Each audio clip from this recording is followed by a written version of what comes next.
and familiarity.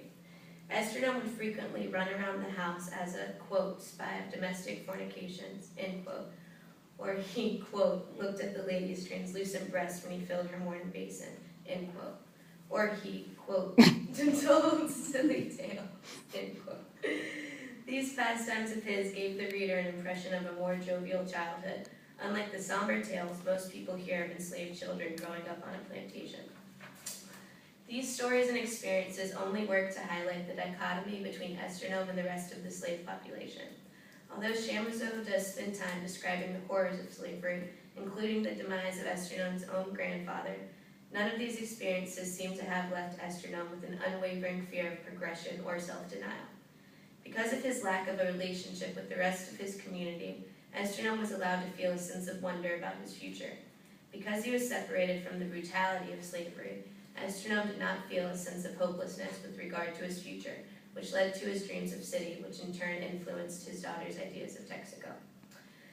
The description given of Estradome's impression of the Big Hutch leaves the reader with a sense of grandeur and mysticism.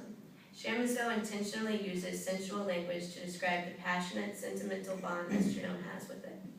While Estradome is walking through the house, he is fascinated with how the, quote, winds went through it all, and the beds with columns undulating under mosquito nets, end quote, and the, quote, diffused magic of the mooring of the beams and planks, end quote. These words illustrate the splendor and romance of the house. Estradome became entranced by the Big Hutch and how it was made.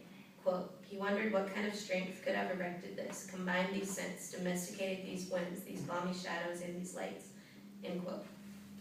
His wonder for how such an extravagant thing could have been made propels him to start building, not city, but houses and shacks.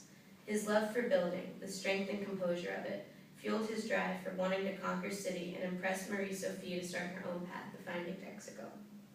So while the interior of the Big Hutch is described to invoke a sense of wondrous awe, the exterior of the Big Hutch is described to invoke a sense of unfaltering respect. It is illustrated as an unwavering force, a force to be reckoned with.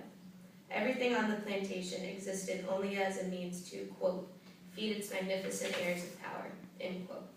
Since it stands in the middle of the plantation, the fields, outhouses, gardens, and slave quarters, quote, it dominated the whole, seemed to inhale all, end quote. The presence of such a structure is what held everyone and everything together. Without something so respectable as the focal point, the entire production would have unraveled.